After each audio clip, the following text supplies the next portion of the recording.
ونجعلهم أئمة ونجعلهم الوارثين. صدق الله العلي العظيم. صدق الله العلي العظيم. الله العلي العظيم. الله العلي العظيم. صدق الله العلي العظيم. Salam les bichettes, épisode 36 et nous sommes le vendredi 27.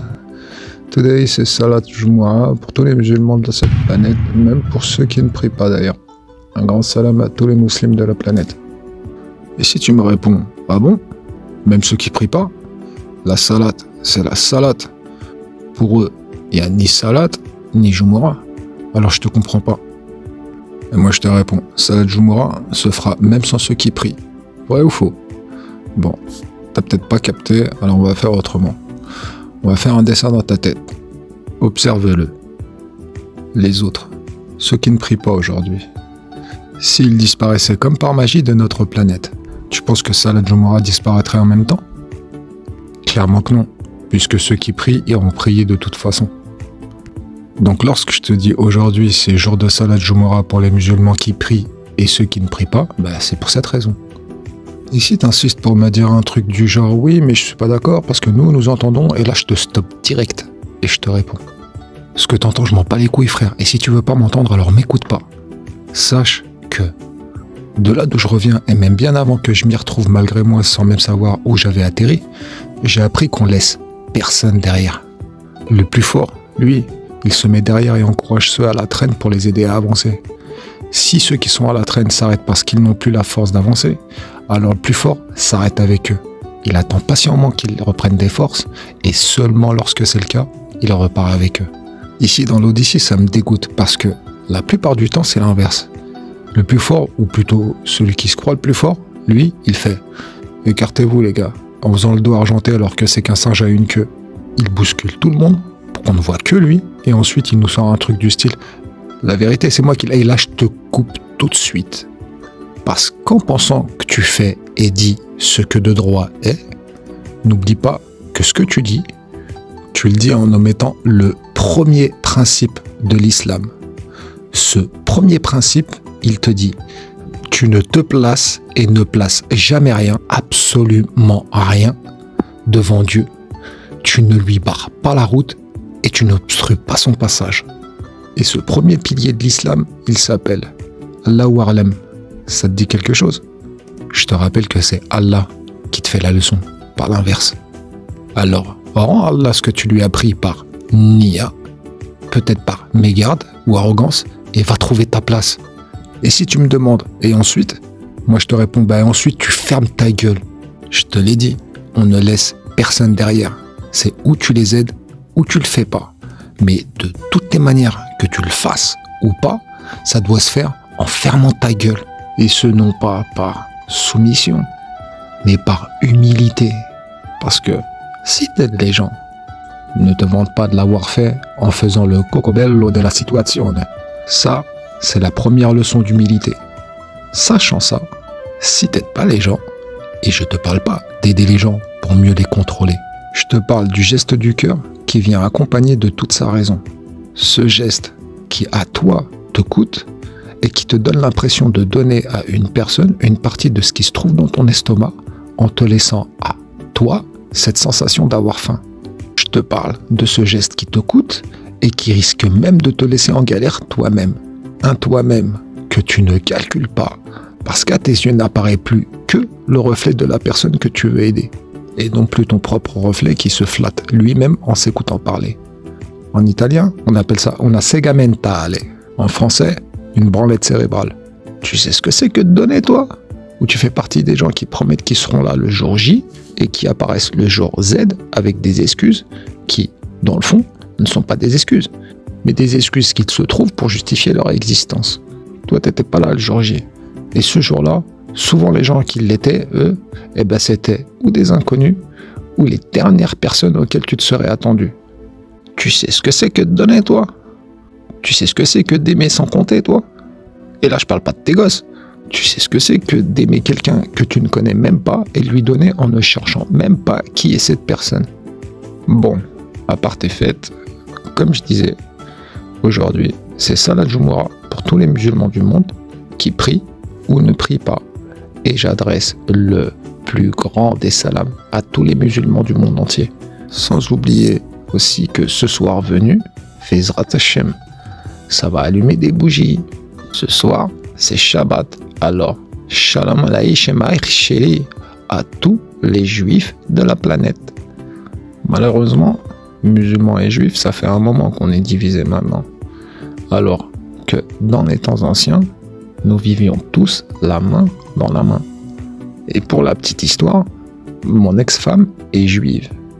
Elle s'appelle Laura, née à Israël, plus précisément à Nevatim, à la frontière. Née dans le même village de naissance que celui d'Avram Tal, dont forcément elle était voisine. Moi, je l'appelais Nesha, ou Neshama Sheli. Moi, je suis Mo. Elle m'appelait Meler Sheli, ou Nephilim Sheli. Elle, c'est une beauté sans pareil, une personnalité sans pareil, un regard électronique visible à 100 km, un sourire qui te prend une dimension pour la plier en deux, et pourtant, dans mon histoire, elle a représenté l'origine du mal dans la plus intense de sa noirceur. Après qu'on ait passé des années ensemble, traversé des frontières ensemble, travaillé ensemble, prié ensemble, sans que je puisse m'en rendre compte, elle m'a conduit jusqu'au bord du précipice sans fond, et elle m'a dit « Tu vois en bas ?» Et là, sans crier gare, elle m'a mis un coup de genou sauté à la hongbak dans les cervicales, en me disant, en contemplant ma chute, « Va niquer ta mère en bas, et maintenant t'es fait comme un rat. » Mais bon, c'était le mektoub, et lorsque tu acceptes le mektoub, dont je vais te prouver son existence scientifiquement, et tout ça, tout simplement, tout au long de ces 4 épisodes Nobel, non plus 3 comme j'avais prévu il y a une semaine, eh bien, dans ce mektoub que tu vois et analyses parfaitement du fait que tu connais aussi bien sa mécanique que son origine, forcément, t'en arrives à en voir ses reflets chez nous, dans notre réalité de l'Odyssée, et ce mektoub, personne ne peut en échapper du fait de sa mécanique et de ses origines. Donc forcément, si tu te mets à ma place, tu ne peux pas le juger ce mektoub. Tu ne peux que l'accepter, l'observer et prier pour qu'un jour, la conscience humaine fasse ressortir la juste lumière. Cette juste lumière, comme le dit son nom, la juste lumière, il ne peut y en avoir qu'une seule. Celle de la raison, en passant d'abord par la connaissance. Et cette mention, la juste lumière, indique aussi, d'un autre côté, qu'elles sont au minimum deux. C'est deux lumières. C'est deux bougies qui s'aiment et qui pourtant ne reflètent pas la même lumière. Mais bon, là-dessus, j'en dis pas plus. En tout cas, pas pour le moment. Et donc, pour en revenir à ce que je disais, c'est donc pour les raisons que je viens de te donner que je ne peux détester personne dans ce monde. Ni les juifs, ni les chrétiens, ni les musulmans, ni les athées, ni les bouddhistes, ni les shintoïstes, ni même les adorateurs de la mort. Tout ça parce que nous faisons tous partie d'une histoire sans fin. Et je ne pourrais donc jamais mettre tout le monde dans le même sac en faisant des généralités. Donc oui, forcément, en incluant tout, tu inclus aussi les merdes qui se trouvent dans ce tout. Mais au moins, dans ce tout, j'inclus ceux qui ne font pas partie de ces merdes en les préservant du jugement des généralités. De fait, j'inclus tout et n'exclus personne, pour ne faire payer d'aucune généralité des personnes qui n'ont pas commis d'erreur et qui sont des innocents qui se retrouvent dans la merde. Et donc, je prends tout le monde, et n'exclus personne. Parce que où que tu ailles sur la planète, quel que soit le milieu social et culturel dans lequel tu vas atterrir, tu y trouveras toujours du bon et de la merde. C'est inévitable. Et c'est donc pour cette raison que je m'adresse à tout le monde et adresse mon salam à tout le monde. Ni plus, ni moins. Tout ça pourquoi?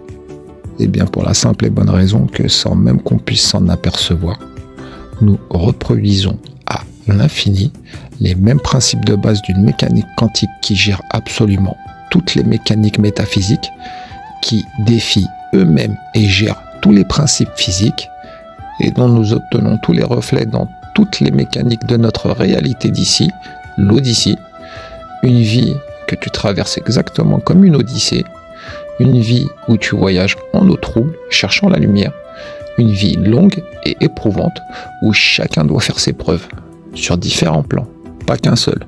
Mais bon, là-dessus, je n'en dis pas plus, en tout cas, pas pour le moment. Ça viendra, Inch'Allah. Parole de gitan. Et entre-temps, du fond du cœur accompagné de toute sa raison, un jour, Inch'Allah, Vizrat Hashem, Dio piacendo, je fais le vœu que chaque être humain de cette planète se mette à réaliser que marcher main dans la main nous sert plus que marcher divisé. La multiplication vaut mieux que la division. Ce symbole mathématique de multiplication est symbolisé par ce fameux X. Ce X qui en codex veut dire prière.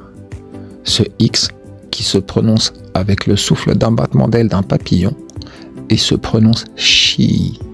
Et plus que de se prononcer, il se vit. C'est l'essence même et même la source du sixième sens. Un souffle que tu expires après avoir fermé les yeux, après avoir complètement lâché prise en priant d'être récupéré par Dieu. Ce souffle vient de l'extérieur de ta personne, en formant un croissant de lune parfait. Il entre en toi en passant par ton nombril. Il parcourt ton buste en passant par ton cœur. Il remonte le long de ta gorge et te ressort par le front. De là d'où je reviens, on l'appelle le troisième œil, celui de l'instinct parfait qui suit le lâcher-prise absolu. Et donc, dans un lâcher-prise absolu, frères et sœurs, Shalom alaikum, en spiritu santo tutti quanti. Amin ya rabbal alamin. Allahu akbar, Allahu akbar. Ah bon, maintenant, bismillah, et épisode 36, les bichettes. Et nous sommes le vendredi 27 septembre 2024. Et bon, là, depuis la première fois que je publie des épisodes, là, je vais vous faire le sommaire de ce qui va se passer. Et donc, premièrement, je vais vous enregistrer et exposer ces 4 épisodes Nobel que je vous ai promis. Au travers de ces épisodes, je vais faire parler la science. Le premier, le 36e épisode, donc celui-là même que tu es en train d'écouter, lui sera dédié à Allah, la première science subliminale linguistique qui se trouve être le codex. Et là, je vais juste vous introduire et vous montrer les premières notions de codex. Ça sera tout simple. Mais par contre, tous les codex là que je vais vous faire, eux, ils seront tous dirigés vers Allah. Comme je vous ai dit, je travaille pour Allah. Le reste, je m'en bats les couilles et je le ferai passer toujours avant toute chose et avant tout le monde. Donc forcément, bien sûr que je commence par lui. Cette notion de codex, je vous l'ai introduite maintes et maintes fois. Et là, forcément, il faudra que ça soit du codex tout simple. En tout cas, c'est comme ça que je l'imagine. Mais bon, comme d'hab, je fais comme ça vient et je sais que ça me viendra, j'ai aucun doute là-dessus. J'ai la foi, donc je suis. Le second épisode Nobel, qui sera l'épisode 37 de la série, lui te prouvera par une science de bébé que l'univers n'est pas infini. Une science de bébé, pourquoi ? Tout simplement pour faire en sorte que ceux qui ne comprendront pas iront se placer directement dans le tiroir de ceux qui ne peuvent pas comprendre. Tout ça parce qu'ils ne sont pas plus intelligents que quoi ? Qu'un bébé. Le troisième Nobel, l'épisode 38 de la série subliminale que je suis en train de vous construire, lui te prouvera par la science, la même que la précédente accessible à un bébé, que les dimensions connexes existent. Vous les appelez les dimensions parallèles. De ce fait, je vais compléter et boucler, pour de bon, le travail d'Albert Einstein. Travail phénoménal qu'il a entrepris durant son existence, certes, mais un travail inaccessible pour moi, qui est, je te le rappelle, dyslexique et sûrement autiste sur les bords. Et je déteste au plus haut point toutes les équations qui dépassent la notion de 2 plus 2 font 4. Je vais donc compléter son job en allant plus loin que l'endroit où il s'est arrêté, endroit où il a préféré donner sa langue au chat pour passer sûrement à autre chose. Ah, et à ce propos, je te dirai aussi pourquoi dans notre Mektoub, Albert Einstein portait ce nom. Dans son nom, il y avait un message caché qui m'était destiné. Et je te donnerai qu'une seule partie de ce message. L'autre viendra en son temps. Parole de gitan. Mais concernant la première partie de cette énigma, je pense pas que je vais te la donner incluse dans ces épisodes Nobel. J'ai entrevu passer un épisode qui, lui, je pense, sera celui qui suivra les 4 épisodes Nobel. Ça sera donc le 40e de la série. Il portera sûrement le nom de « Qui suis-je ?» Et dans cet épisode, je pense que je te donnerai cette première partie d'énigma concernant le nom d'Albert Einstein et point barre, le reste viendra en son temps, comme je t'ai dit. Ouais, je pense que je ferai comme ça, moi je trouve ça logique. Et donc ensuite viendra le 4e épisode Nobel, Inch'Allah. Lui, j'en dis rien pour le moment. J'ai placé la barre plus haut encore que de prouver que l'univers n'est pas infini et que les dimensions connexes existent. Mais pour le comprendre, tu devras forcément passer par l'épisode 37 et 38 de la série. Autrement, tu vas atterrir dans les choux, c'est sûr. C'est pour ça que je préfère dire de suite que le 39e épisode, lui, est complémentaire aux 2 qui vont le précéder. À mes yeux, c'est la cerise sur le gâteau du moment. Et des gâteaux, j'en ai plus en réserve que ton imagination peut te permettre d'imaginer. Toc toc, tu reconnais ce son? Je m'appelle Mo, le tigre, mais pas que. Je suis le fils de mon père Larsen, le meilleur des pères, dont j'ai reconnu l'écriture dans le R du mot respect. Je suis en guerre contre l'origine du mal, qui se trouve dans une autre dimension, et je viens te délivrer la connaissance au travers de l'histoire que j'ai vécue. Les épisodes Nobel que je vais publier, eux, vont te prouver que le Mektoub, ni toi, ni moi, ni personne peut y échapper. Tu peux seulement y évoluer, rien de plus, rien de moins. Après ces épisodes, toute l'histoire que je vais vous raconter, elle, sera la concrétisation des épisodes Nobel qui sont de la science pure, et ce, même si c'est de la science de bébé. Toute l'histoire que je vais te raconter sera l'application de cette science dans ma propre vie au travers de ce que vous appelez encore pour le moment le réel. Moi, j'appelle ça l'Odyssée. Toute mon histoire à compter de mon jour de naissance le 30/12/1977, de mon lieu de naissance à Paris, du lieu où j'ai grandi à Saint-Denis et une infinité d'autres éléments. Toute mon histoire sera l'application des 4 épisodes Nobel que je suis en train de vous publier dans votre réalité, concluant par le fait que ni le hasard, ni la chance, ni les coïncidences peuvent exister. Ces éléments n'ont aucune place dans le Mektoub. Dieu est plus grand que l'infini multiplié par l'infini. Il est la représentation de la perfection infinie qui se multiplie elle-même par l'infini. Et forcément, dans une infinie perfection, il a bien fait les choses. Je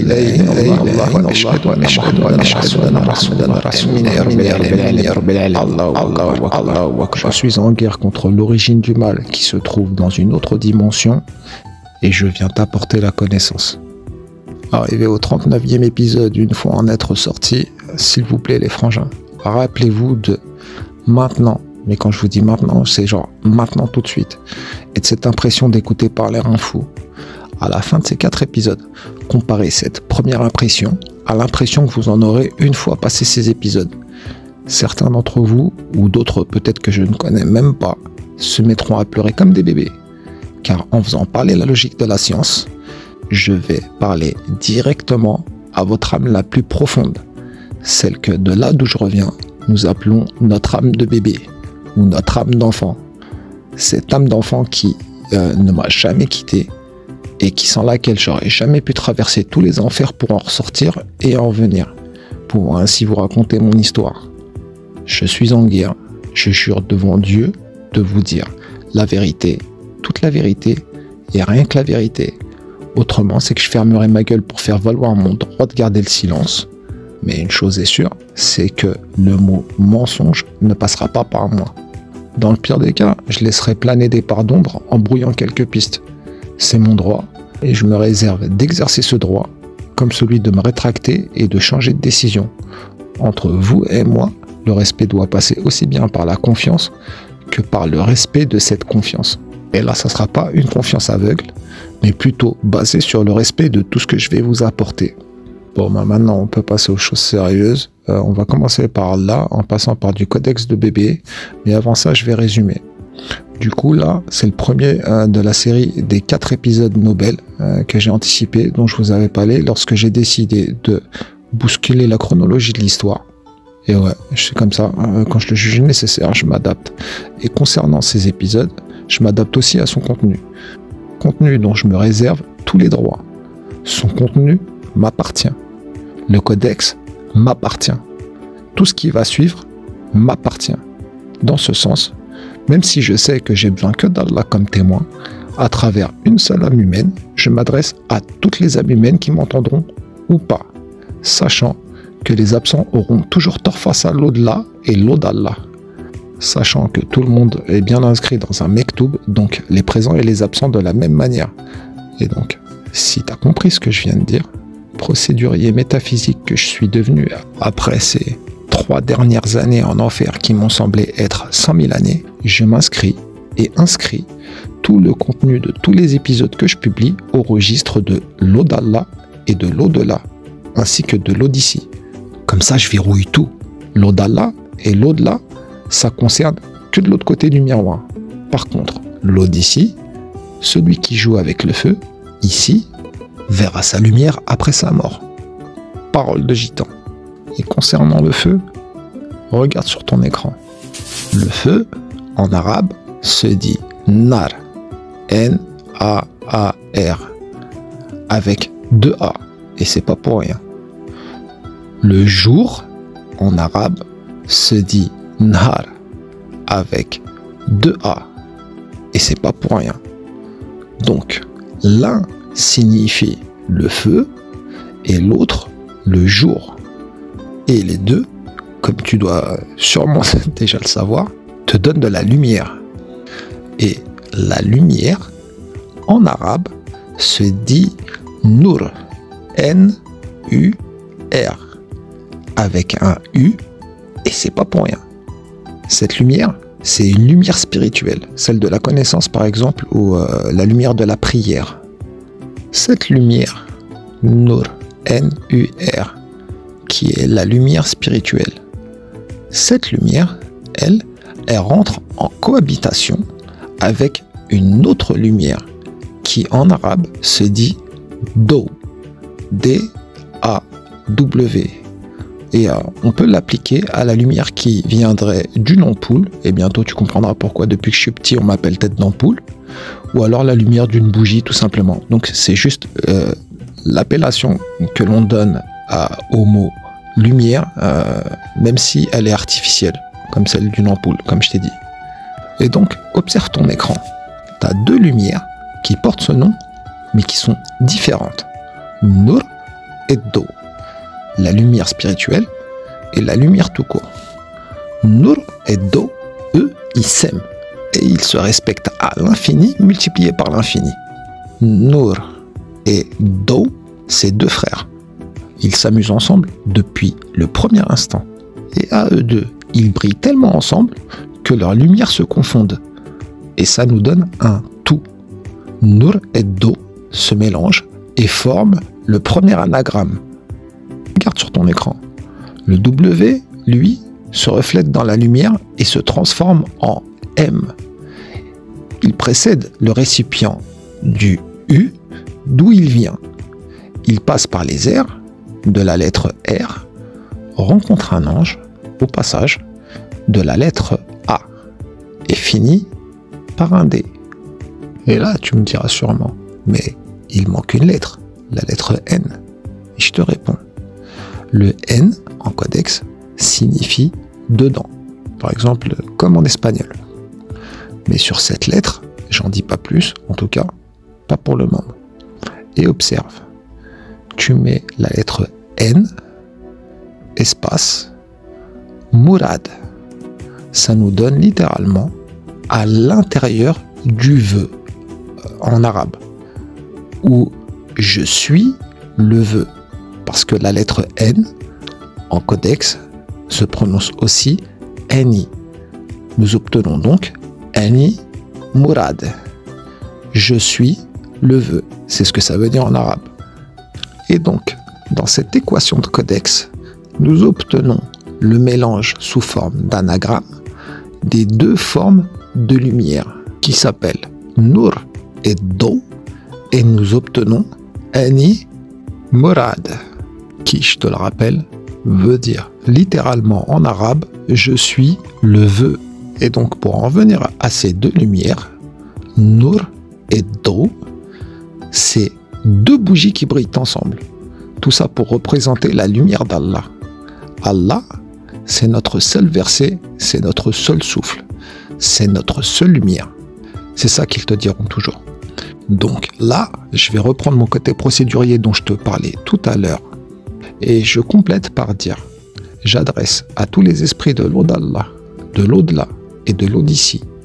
Je m'inscris au registre de celui qui dit que quiconque outrepasse les droits du contenu de cet épisode et de tous ceux qui le précèdent et de tous ceux qui le suivront, contenu d'épisodes dont je me réserve l'absolue exclusivité, tous ceux qui en feront mauvais usage le paieront, et ce, par la peine des deux dimensions entre lesquelles ils resteront bloqués et souffriront à l'infini multiplié par l'infini. Parole de gitan. À bon entendeur, je vous adresse le plus beau et le plus grand des saluts. Les autres, sur la tête à bout d'air que t'as pas envie de savoir ce que ça signifie. Dans ce sens, je vous dis que, ok, l'erreur est tolérée, mais elle aura aussi une date butoir qui se trouvera dans l'histoire, dans son temps. Passez cette porte, sachez que j'ai installé des pièges absolument partout. Et quand je dis partout, c'est absolument partout. À l'intérieur même de ton corps et même à l'intérieur de ce qui compose ton âme. Absolument tout est miné, tout sera miné une fois passé cette date butoir du pardon. Bon, sur le côté procédure, j'en dis pas plus, en tout cas, pas pour le moment. Quoique, allez, vas-y, je m'en fous. Il y a une question qui me vient à l'esprit, donc je vais aller faire la recherche et je vais t'afficher le résultat. Vas-y, observe ton écran. Donc là, si tu te souviens, je t'ai parlé des deux lumières qui se complètent, Nur et Do. Lorsqu'elles se mélangent, elles te donnent Murad ou Ani Murad. Je suis le vœu. C'est ces deux bougies qui s'amusent tout le temps ensemble parce qu'elles s'aiment à l'infini multiplié par l'infini et se respectent. Et je crois que je te l'avais pas mentionné, mais en fait, Murad en arabe, c'est aussi un prénom. Donc là, je vais sur ma petite intelligence artificielle préférée et je lui pose la simple question. Perplexe. Signification de Murandi, autre que derrière un nom ou un prénom en italien. Cela signifie-t-il lumière? Puisque, là je te le précise, Murad en arabe a son équivalent en italien.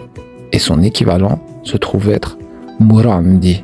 Ça, c'est un truc que j'ai appris en Sicile lorsque j'étais là-bas, dans un petit endroit tout au sud qui s'appelle Ad Agrigento. C'est juste à côté de la ville de Corleone, juste à côté de Porto Empedocle. Abeddu mio figlio mio cocco de mamma. Et donc oui, là-bas, Murandi, c'est assez commun. Regarde ton écran. La réponse à la question signification de Murandi, autre que derrière un nom ou un prénom en italien, signifie-t-il lumière? La réponse est le terme Murandi en italien, bien qu'il soit souvent associé à un nom de famille, ne signifie pas lumière. Il dérive de l'ancien prénom Morando, qui est lié à des significations telles que sombre ou brun. Ainsi, Murandi évoque plutôt des connotations de ténèbres ou d'obscurité, plutôt que de clarté ou de lumière. Et là, si tu as bien compris, c'est tout l'inverse. Murad et Murandi, dérivé de Murando, signifie tout et son contraire. Donc, quand je te dis que quiconque outrepassera ses droits en faisant mauvaise utilisation de mon codex jouera avec le feu et le paiera dans l'au-delà. Parce que jouer avec le feu signifie qu'après sa mort, cette personne en verra sa lumière. Sauf que de lumière, il ne pourra en voir que l'une ou l'autre. Le tout ou son contraire. Et là, pour bien remettre les choses dans leur contexte et faire que les choses soient vraiment simples à comprendre pour toi, je vais faire un petit résumé. Bon, si je ne me trompe pas, je t'ai parlé de deux types de lumière. Nar, N-A-A-R, qui signifie le feu, et Nahar, qui signifie le jour. Les deux portent deux A, et c'est pas pour rien. Ces deux éléments, eux, te fournissent de la lumière. Maintenant, tu as deux autres appellations pour désigner le mot lumière. Tu as Nur, N-U-R, et tu as Do. C'est la lumière spirituelle et la lumière tout court, qu'elles proviennent du soleil, d'une ampoule ou de quoi que ce soit. C'est deux lumières différentes, mais qui se complètent. C'est les deux bougies qui s'amusent ensemble. Ces deux bougies qui s'amusent ensemble, qui s'aiment et se respectent à l'infini, elles, lorsqu'elles se mélangent, donnent un prénom, Murad. Ce prénom signifie le vœu. Et lorsque tu te renseignes sur ce prénom, tu retrouves aussi sur ton chemin, dans son appellation italienne, le nom Morandi, qui signifie exactement l'inverse de lumière, et donc ténèbres, exactement comme les deux appellations de lumière, Nar, feu, et Nahar, jour.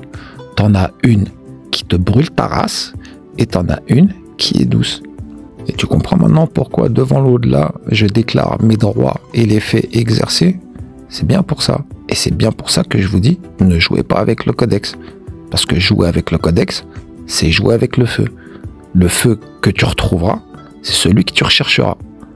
Le codex t'en fait bon usage, tu tomberas sur la bonne lumière. Le codex t'en fait mauvais usage, tu tomberas sur la mauvaise lumière. En tout cas, celle que tu n'as pas envie de rencontrer. T'as vu comment c'est bien fait cette histoire? Non seulement je te fais les questions et les réponses, mais en plus de ça, t'atterris sur la notion de choix.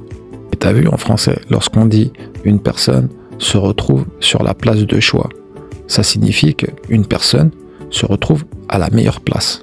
Non seulement je viens de te faire passer par une équation linguistique qui rentre en accord parfait avec le premier principe de mécanique quantique qui dit que rien ne peut exister sans son contraire. La lumière ne peut exister sans l'obscurité. Et assis sur ta place de choix, c'est toi qui choisis.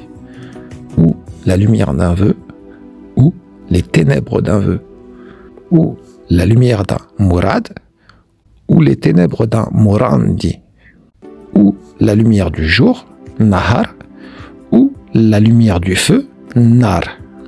Tu choisis ou la lumière de la bougie qui dit « Je suis le vœu de la prière de la lumière » ou la bougie qui dit « Je suis le vœu de la prière des ténèbres ». Simple comme bonjour. Tu as le choix entre deux bougies. Celle qui t'apparaîtra en faisant bon usage du codex ou celle qui t'apparaîtra si tu fais mauvais usage de mon codex, je te le rappelle. Et normalement, ce que je viens de te dire et de faire apparaître sur ton écran dans ta réalité devrait un minimum te piquer le cerveau en te faisant dire « Sa mère, comment c'est possible ce qu'il vient de nous montrer au travers d'une simple équation linguistique ?» Écoute bien, parce que je vais te répondre même si tu n'es pas prêt. Ce que je viens de te faire n'est absolument rien comparé à ce que je vais te montrer si je crève pas avant Allah Warlem. Ce que je viens de te faire découle d'une science qui dépasse. Et cette science même renferme d'autres sciences qui elles-mêmes renferment encore d'autres sciences. Et quand je te dis que le codex m'appartient, c'est pas des baloches. À vous, je vous offre le Da Vinci Code brise-glace parce qu'il vous est accessible et vous ne risquez rien. Par contre, passé ce stade de Da Vinci Code brise-glace, sache que tu joues avec le feu car il ne t'appartient pas. Alors joue pas avec parce qu'il te pètera à la gueule. Parole de gitan. Ça en reviendrait à faire du bruit et réveiller les sentinelles que j'ai mis en place dans le codex. Tout le reste du codex que je n'offre à personne, je vous le montre, mais je le garde pour moi en termes de propriété. Je vous le répète, je vous le dis, il m'appartient. Dans ce sens, dorénavant, il ne s'appellera plus codex, mais code X, 2 mots, ou code X du mot. Un pour dire qu'il m'appartient, ou l'autre pour dire qu'il se réfère au mot qu'il analyse. Donc, code X de mot ou code X du mot, c'est pareil. Code X en italien, ça se prononce codi, plus la lettre X qui se prononce ch, et qui veut dire prière. Tu te souviens? Quand tu les assembles, ça te donne codice. Codice, en italien, littéralement, ça veut dire le code. Littéralement, ça nous donne le code de la prière. Regarde ton écran et observe. X, qui veut dire prière, se prononce et s'écrit de la manière dont tu connais, le X, et se dit chi ou chi. Et maintenant, on va faire de la phonétique. Pour former le son chi, tu as besoin d'un X pour che et d'un I pour I. Ça donne X et I. Mais regarde, en chiffre romain, ça te donne le nombre 11. Et devine ce que représente ce nombre 11. Eh bien, c'est les deux bougies dont je te parlais au début. Nur et Do. Ces deux petits anges de lumière qui, lorsqu'ils se tiennent la main, deviennent « Je suis Murad » pour dire « Je suis le vœu de lumière » et « Morandi » pour dire « Je suis le vœu de la lumière des ténèbres ». Crois-moi, ces deux bougies, elles sont allumées et elles brillent d'une manière, t'imagines pas à quel point. Et tiens, en y repensant, qu'est-ce que tu fais lorsque tu souffles tes bougies? En tout cas, avant de souffler tes bougies. Eh bien, tu fais un vœu. Je viens de te le dire. En jouant avec le code X du mot, tu fais le vœu de la lumière d'une bougie ou le vœu des ténèbres d'une bougie. C'est toi qui choisis. T'as vu comment c'est trop bien la notion de choix? Tu pèses et ensuite tu choisis. Tout ça à l'œil. La bonne question est, est-ce que c'est le bon œil ou le mauvais? Mais bon, là-dessus j'en dis pas plus. En tout cas, pas pour le moment. Bon, il a fallu que je m'arrête, sinon je pouvais plus continuer. Et j'en reviens à ce que je disais en essayant de faire un fil continu logique. Donc je te parlais du bon œil ou du mauvais œil. Le mauvais œil, lui, qu'est-ce qu'il te dit? Il dit stop, je te donne pas la permission, outrepasse ton non-droit et c'est après ta mort qu'on réglera nos comptes qui me concernent. Et la procédure veut que je m'adresse aux esprits qui vous composent pour inscrire mes propos dans les registres de l'eau d'Allah, de l'au-delà et de l'eau d'ici. Et si ça, je le répète encore une fois, c'est pour bien marquer mon encre. Et maintenant que c'est fait, venons-en aux promesses que je vous ai faites. En y repensant, allez, quelle promesse peut être plus impertinente que de prouver scientifiquement que l'univers n'est pas infini, prouver scientifiquement que les dimensions connexes existent. Et en plus, vous faire sentir la présence d'Allah à travers une science que vous connaissez pas, qui s'appelle le code X, qui est une science du langage, donc une science linguistique. Sans oublier que je vous ai promis un épisode bonus, qui, pour celui-là, carrément, t'es pas prêt.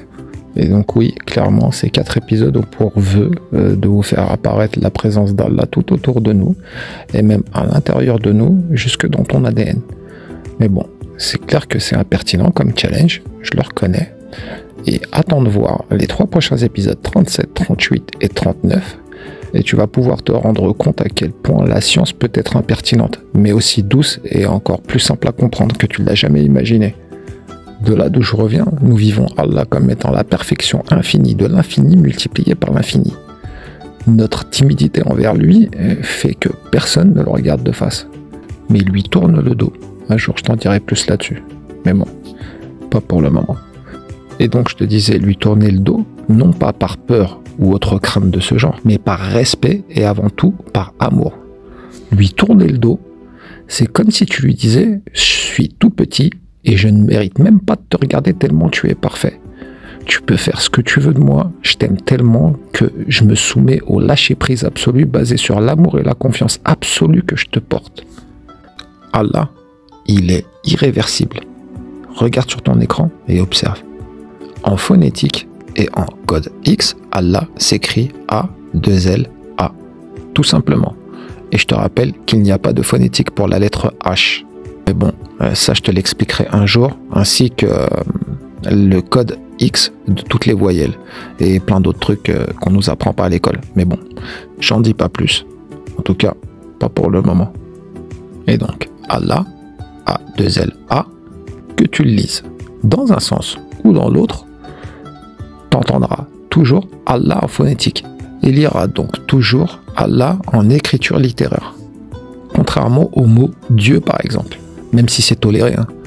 Mais le vrai respect passe par le respect, et si Allah s'appelle Allah, c'est pas pour rien. Et c'est pas pour le fait qu'il ne soit pas réversible littérairement ou phonétiquement. Un jour je te dirai pourquoi Allah s'appelle Allah. Mais bon, j'en dis pas plus. En tout cas, pas pour le moment. Et bon, Allah ou Dieu. Regarde ton écran. Le mot Dieu, contrairement au mot Allah, lui, il est réversible. D'un côté, tu lis Dieu et tu dis Dieu. En verlan, tu dis Yud. Sauf que si tu décantes le mot, tu entends apparaître Yedi, qui signifie juif. En disant Dieu, c'est comme si tu disais le juif. Bon, et comme vous l'avez compris, j'ai rien contre les juifs, hein. Bien au contraire. On est tous frères, qu'on le veuille ou non. Pendant de nombreuses années, j'ai porté une croix de Jésus. Pendant quelques temps, j'ai porté une Magen David. Donc, qu'on vienne pas me chatouiller avec de la merde. Je suis musulman avant tout. Et je rappelle que je suis le frère de tous les frères et de toutes les sœurs de cette planète. Et bon, pour en revenir à ce que je disais, Allah, je te l'ai déjà dit, Allah, c'est pas une religion. C'est tout ce qui se trouve au-dessus de toutes les religions. Et tu ne peux te le représenter que par l'infinie perfection multipliée par l'infini. Et non pas par une religion qui serait juive. Et encore moins par une origine. Bon bref, j'imagine que tout le monde a compris. Et maintenant, on prend le mot Dieu en anglais. God. Regarde ton écran. Sauf que si tu le retournes, on voit apparaître dog. Hein? T'as envie d'appeler indirectement Dieu le chien, toi? Il y a que les Italiens, quand ils sont énervés, qui disent ça en bestémiant, et même pire encore. C'est ancré dans une grande partie de la population. Lorsqu'ils sont énervés, ils insultent ou le Dieu ou le Christ. Là, je viens d'utiliser le terme bestémier, mais je crois pas que ça se dit en français. Je crois qu'en français, on dit blasphémer, parce que bestémier, c'est de l'italien. Bestemmiare. Ah, et tiens, en parlant d'italien, je vous salue du premier au dernier. L'Italie, c'est chez moi. Vi saluto tutti dal primo all'ultimo. L'Italia è casa mia. So della Sicilia e di Roma. A buon sentitore vi saluto. Addio piacendo. Et donc, on en revient à notre code X. Et là, on va prendre Dieu en italien, qui se dit Dio. D-I-O. Sauf que, lorsqu'ils le prononcent, son nom, en s'adressant à lui, ils disent Oddio. Sauf que l'odio, tu sais ce que ça veut dire en italien? C'est exécrement, qui vient du verbe odiare. Et odiare, tu sais ce que ça veut dire? Ça veut pas dire adorer, ça veut dire détester. Je te fais un exemple. Je m'adresse à Dieu. Oddio. Maintenant, je veux dire je déteste. Odio. Donc, je sais pas si tu as remarqué, à chaque fois, tu y retrouveras toujours le tout et son inverse lorsque tu appelles Allah par autre chose que le seul nom dont tout le monde devrait l'appeler. Mais bon, même moi, hein, je dis Dieu. Donc, comme je te l'ai dit, hein, c'est toléré. Là, je te montre juste les choses. Parce que quand je te dis que c'est toléré, hein, c'est pour la raison toute simple que seule l'intention compte. Mais bon, Allah, je préfère l'appeler Allah. Comme ça, c'est plus simple. Et comme je te l'ai dit, hein, t'en sauras beaucoup plus et tu comprendras pourquoi Allah s'appelle Allah. Mais bon, pas pour le moment. Pour le moment, on va s'en tenir au fait que de l'autre côté du miroir, nous disons qu'Allah est celui qui fait parler les anges du paradis dans la notion de choix. Regarde ton écran. Ange égale NG en anglais, égale anagramme génie, égale anagramme Jinnah, qui veut dire paradis. Ange en anglais se dit NG. Avec, tu obtiens génie, parce que les anges sont tout sauf des teubés. Et tu obtiens aussi Jinnah en arabe, comme je te l'ai dit, ça veut dire paradis. Donc, dans ce même mot, en code X, tu y vois apparaître les anges, les génies du paradis. Et là, je peux d'ores et déjà te dire, bienvenue dans le code X brise-glace. Et c'est bien ça que je vous disais en parlant de brise-glace. Cette notion brise-glace, c'est une image qui te fait penser que tu es à plat ventre, en train de ramper dans la neige, dans le froid, qui t'a même pris la force de marcher. Tu rampes et tu sens que sous ton poids, le sol vient de changer. Donc tu creuses et tu y trouves un lac gelé. Tu brises la glace. Tu cherches la vérité. La glace se brise sous tes yeux, laissant apparaître quoi? Bah de l'eau banane.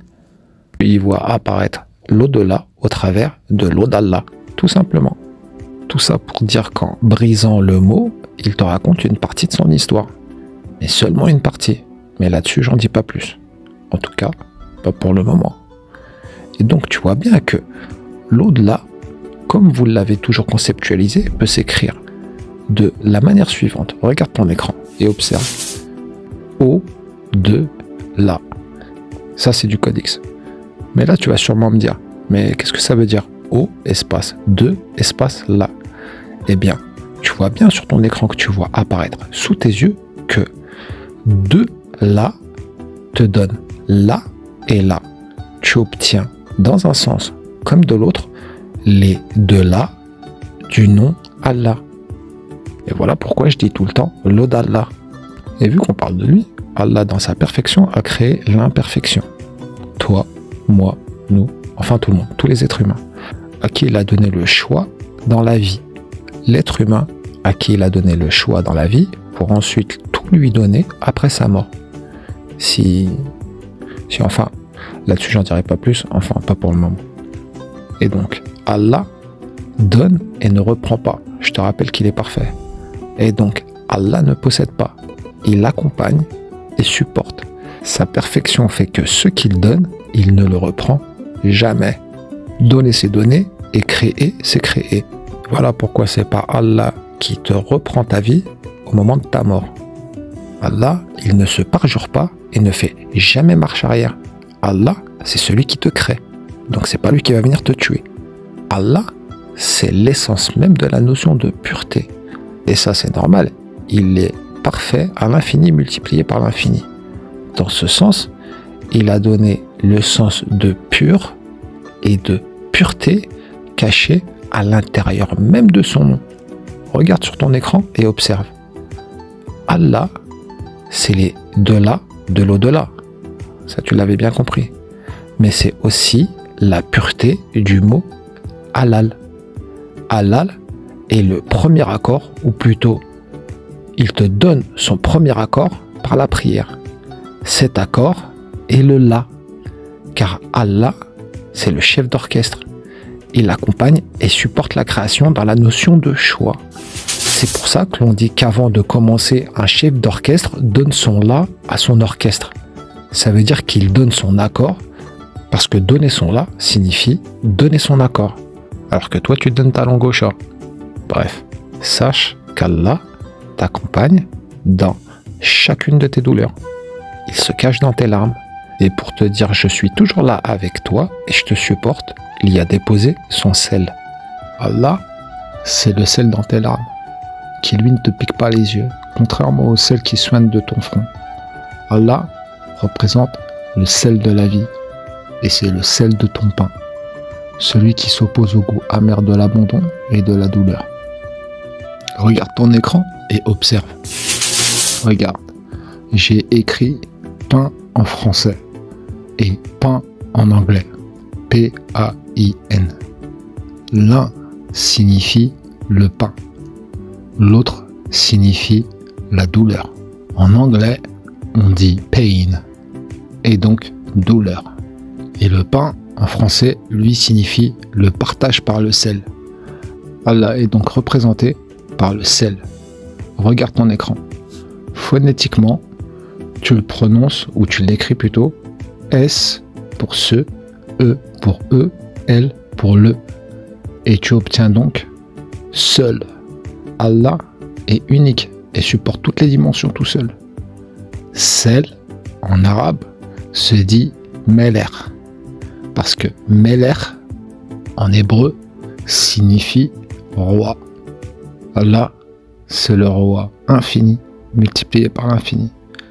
En arabe, on dit Malik pour dire roi, Malaïka pour dire les anges. Allah, c'est le roi des anges. Et pour en revenir au sel, la prière du sel que Allah a déposé dans tes larmes est pour te rappeler qu'à chaque fois que tu souffres, il pleure, il souffre et pleure aussi avec toi. Sache que le sel qui coule de ton front, lorsque tu portes parpaing après parpaing, lorsque tu portes sac de sable après sac de sable, sac de ciment après sac de ciment, pour construire cette maison dans laquelle tu n'habiteras pas, parce que tu le fais pour un salaire et qui supposément, si tu vas pas au pute, te permettra de nourrir tes enfants. Ce sel qui coule sur ton front renferme la prière du fait qu'il te supporte lui aussi avec toi dans tous les efforts que tu fais. Regarde ton écran.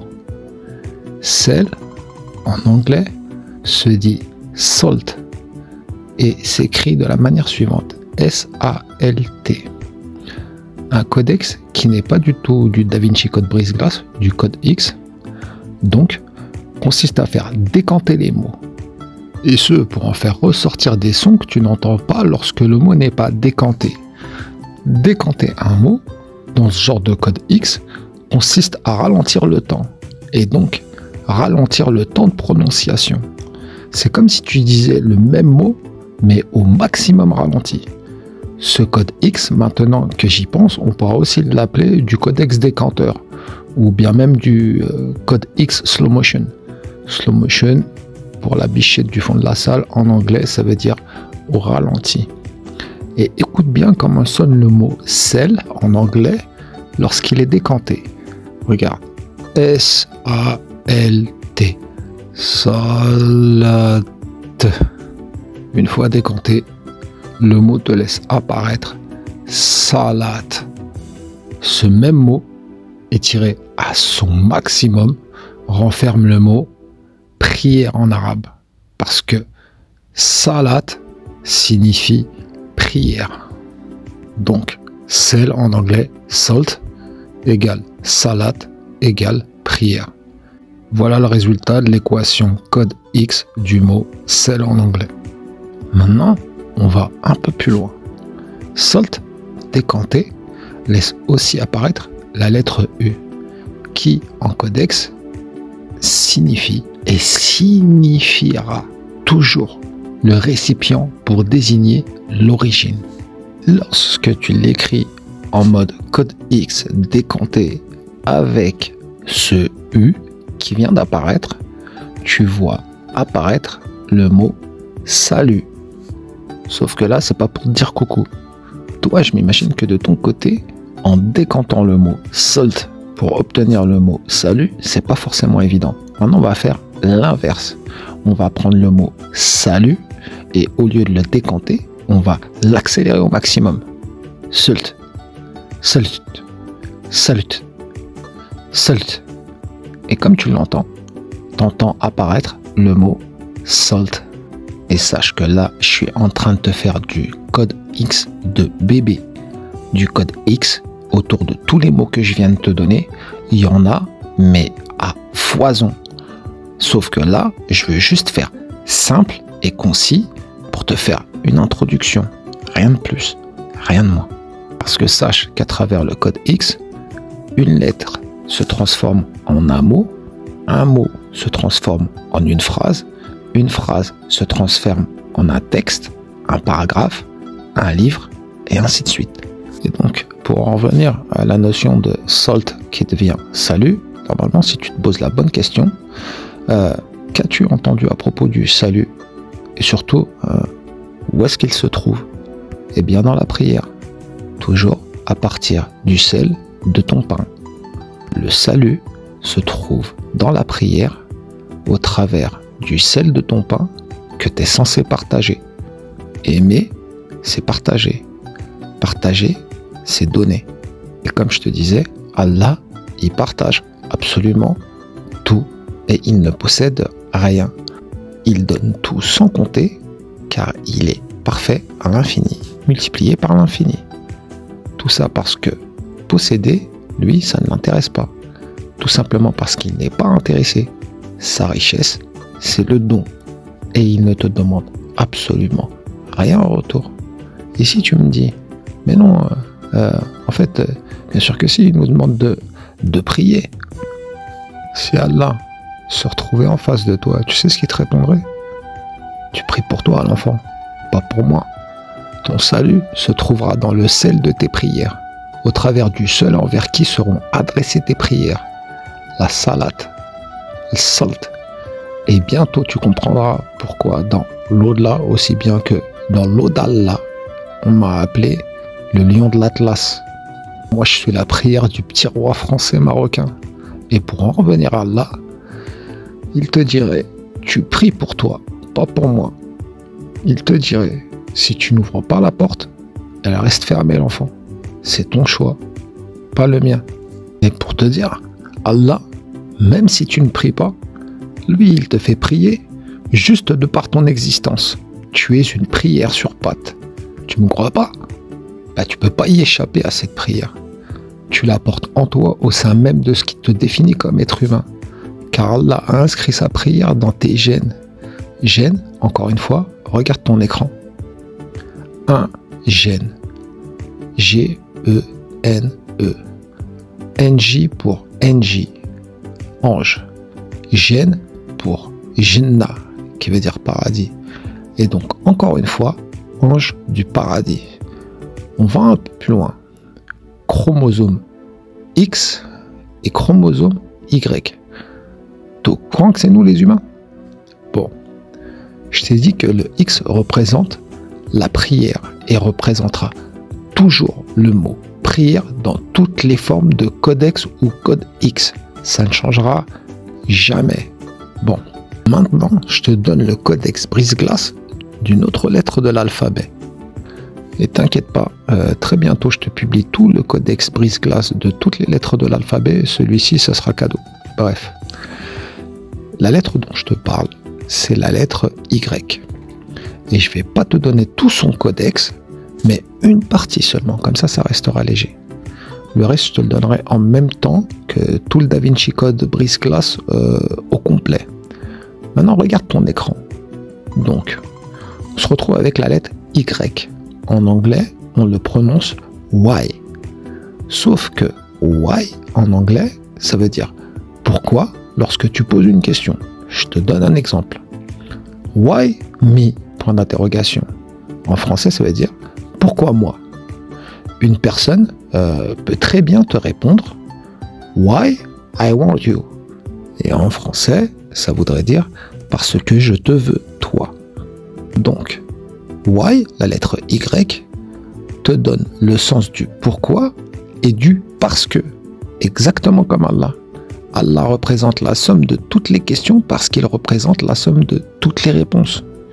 Donc, Y et X, à mes yeux, s'il ne devait rester que 2 lettres dans l'alphabet, je les effacerais toutes pour y retenir seulement X et Y, qui en codex signifie, regarde ton écran, Y égale le mot pour, X égale le mot prière.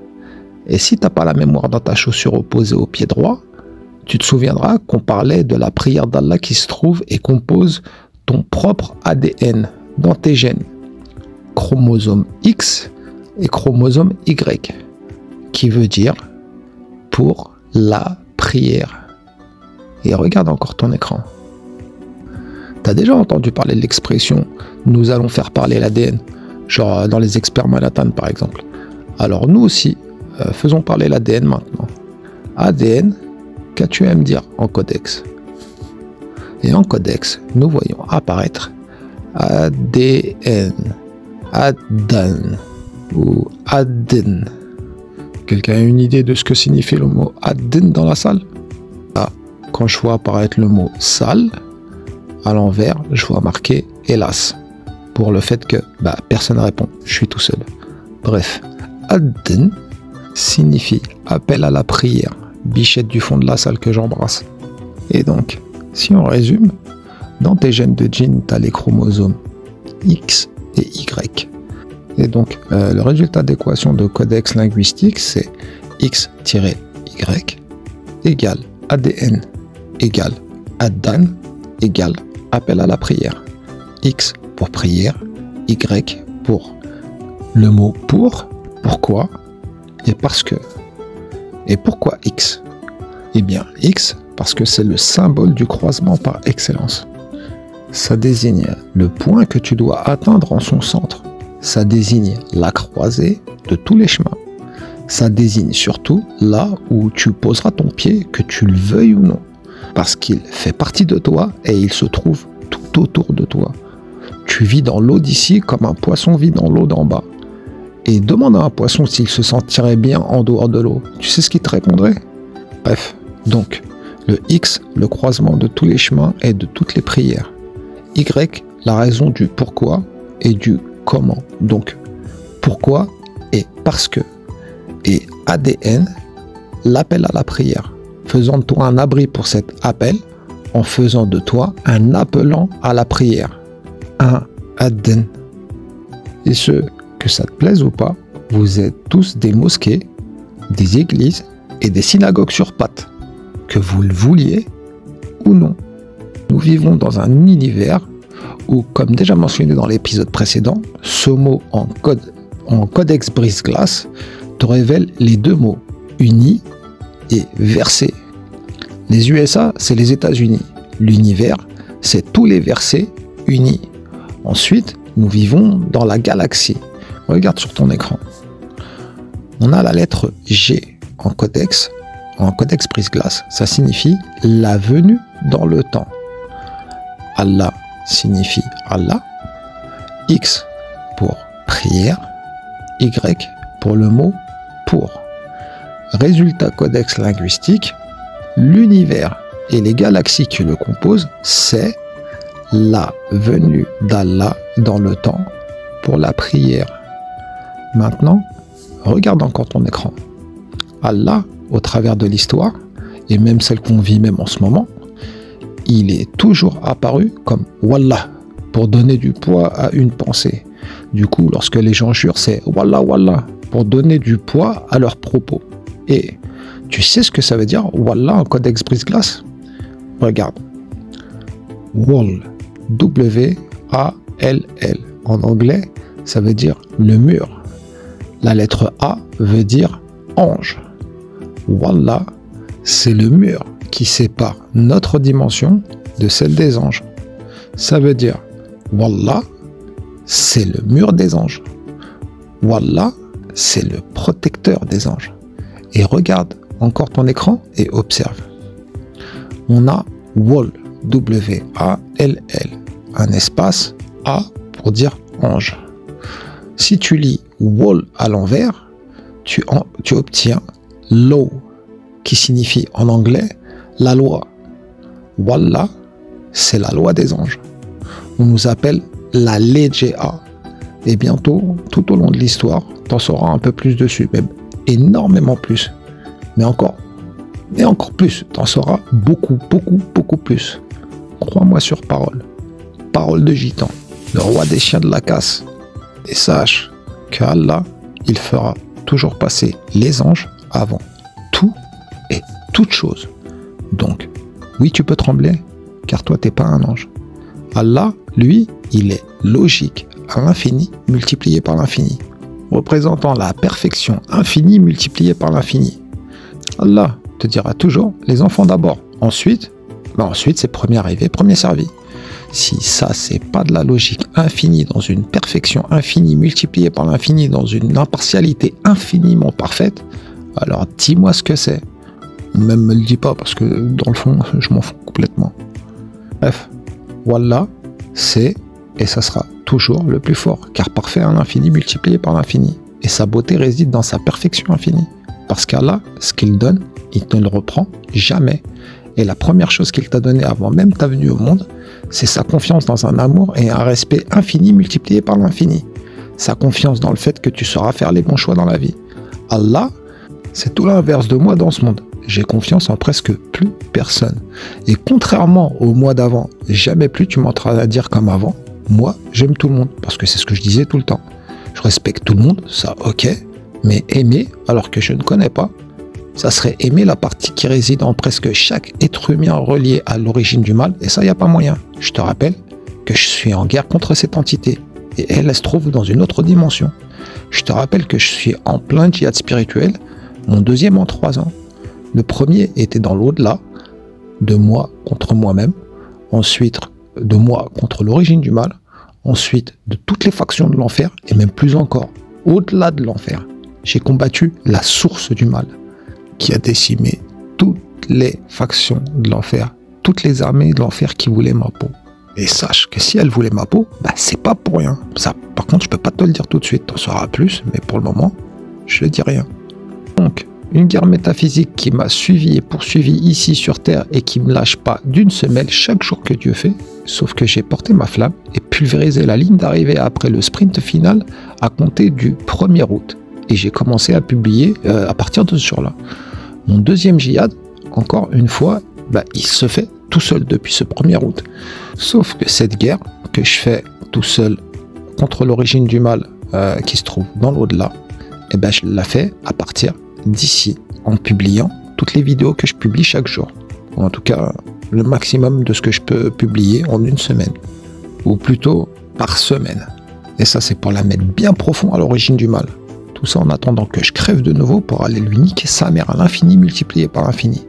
Comme je l'ai toujours fait, et je continuerai toujours à le faire, même si c'est l'enfer qui m'attend. Ma haine, elle va par-delà l'enfer. Moi, je m'en fous. Moi, de moi-même, je m'en fous complètement. Seul contre Allah, et pour Allah, je retournerai en enfer régler nos comptes. Voilà pourquoi je publie ces épisodes. Et voilà pourquoi j'arrive plus à détester les êtres humains, sachant qu'on n'est que le reflet de ce qui se passe dans l'au-delà. Et donc, détester l'être humain, ça serait détester le reflet de la cause, et non pas l'origine de la cause. Les humains, je m'en tape, j'ai mis tout le monde d'accord, que ce soit les anges ou les démons.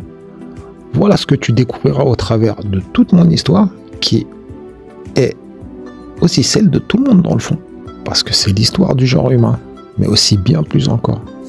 Donc je suis là pour faire la faveur de mon respect en vous racontant mon histoire. Pas de vous aimer, c'est complètement différent. Je vais vous apprendre à vous libérer de vos démons, qui ne vous lâcheront jamais si je vous explique pas comment faire. Ils ne vous lâcheront jamais, ni vous, ni vos enfants, exactement comme ils le font depuis la nuit des temps. Je vous l'ai dit, et je vous la répéterai tout du long. Moi, j'aime Allah, le reste, je m'en bats les couilles. J'ai compris que j'étais petit cœur, et dans un petit espace, t'as forcément pas la place pour tout et n'importe quoi. Faut faire le tri, t'as pas le choix, t'as pas de meilleure solution. En fait, si, le choix, on l'a toujours. À savoir si on a des meilleures solutions, ça c'est une autre histoire. Donc j'ai pas de meilleure solution. Et même toi qui m'écoutes, tu devras choisir. Ça sera ou le tout, ou n'importe quoi.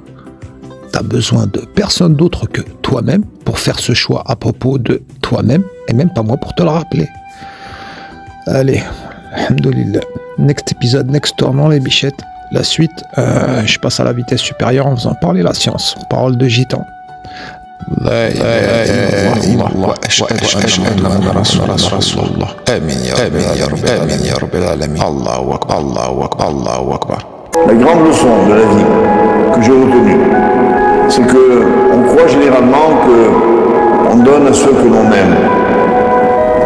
On t'aurait dit le contraire. On aime ceux à qui on a donné. Moi je vous ai tout donné, voilà pourquoi je vous aime tant. Moi je vous ai tout donné, voilà pourquoi je vous aime tant. Moi je vous ai tout donné, voilà pourquoi je vous aime tant.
Moi, je vous ai tout donné, voilà pourquoi je vous